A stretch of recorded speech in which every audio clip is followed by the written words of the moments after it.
really Boise controlled the tone of the game from the opening kickoff, especially through the first half, with really well thought out plays, explosive plays, misdirection plays, and then playing really good defense. This evening I was heavily involved defensively. I called every defensive play tonight, trying to help turn some momentum. It's late night Friday night here in Boise. I'm Jared Lloyd, BYU football beat writer. Joining me, Darnell Dixon, BYU football columnist. We're standing in front of the statue of the Bronco here outside of Bronco Stadium, and it appears to be stomping on something, and I think it's the BYU football team. BYU got killed on Friday night, loses 55-30, and the game probably really wasn't all that close for much of it. Just really did not play well across the board. This isn't BYU football. We're a winning program, we're a winning team, and we're going to get back to winning. That's what we do, and we're not okay with anything but that. Well, it started early. The defense could not stop Boise State at all. The offense couldn't pick up first downs. They played very tentatively on both sides of the ball, and they're playing against a team that was pretty confident coming in, playing at home.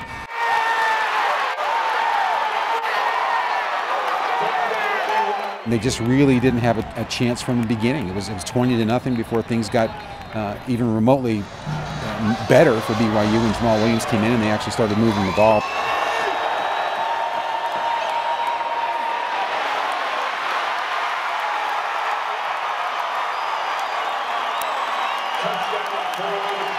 You know, where does BYU go from here? I think that's the big question. They head into Middle Tennessee State next week. Yeah, I was going to say, where do they go from here? Well, they go on another road trip, to a difficult one to Middle Tennessee State. Not a great team by any means, a pretty decent defense. Offense is okay, but as BYU has shown this year, they can turn a pretty basic and average offensive team into a powerhouse. There's just nowhere to go but up from here because it's pretty down. This particular game, I think, was embarrassing for the BYU coaches, for the BYU players. The way they did not show up, didn't compete. They kind of had a little stretch maybe where they could have gotten into the game there late in the second quarter, ended up with an interception resulting in another touchdown for Boise State.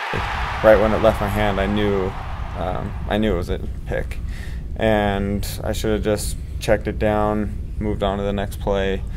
We are still struggling to find the right players in the right combination at the right time and then develop them with the execution necessary. We support Bronco. He's a great coach and all of us respect him, but at the same time we know it's on our shoulders just as much as it's on his. The losses keep piling up. You know, mentioned that it reminds a little bit of 1993 where BYU started strong, lost 4 straight. They lost to some pretty good teams that year. Boise State's a good team. The players don't go out and try to play poorly. I just didn't prepare them well enough. But, you know, this was an embarrassment for the BYU football team, and I really think it's soul-searching time. That, you know, coaches, players, everybody in that whole program has to look inside, see what they're made of. So I'm going to be in Tennessee. Look forward to seeing how BYU turns it around. But right now, very embarrassing, very disappointing for BYU football fans as BYU gets crushed in Boise, 55-30.